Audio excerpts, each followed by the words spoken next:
বিসমিল্লাহির রহমানির রহিম।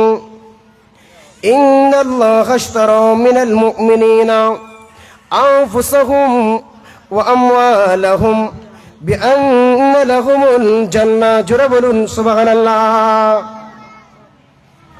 আল্লাহ বলেন, এ আমার বান্দা, আমি তোমাদের থেকে যারা মুমিন আছো, মুমিনদের থেকে আমার আল্লাহ জান এবং মাল ক্রয় করেছেন।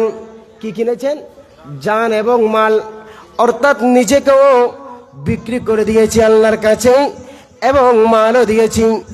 জান এবং মাল দেওয়ার পরে আল্লাহর কাছে যদি প্রশ্ন করি, ইয়া বারি তাআলা, বিনিময়ে আমাদেরকে কি দিবেন?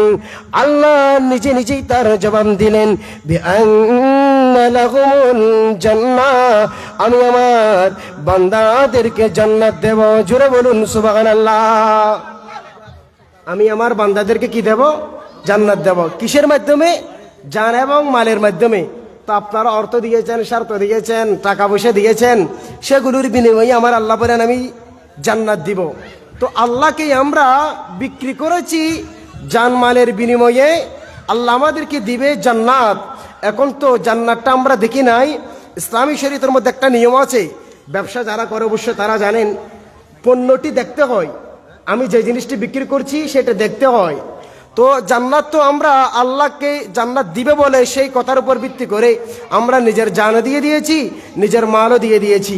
এখন তো আমরা জান্নাত দেখি নাই, তো এটা তো ব্যবসা হচ্ছে না।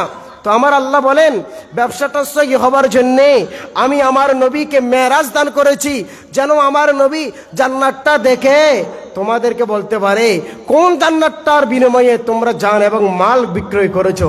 একটি জোরে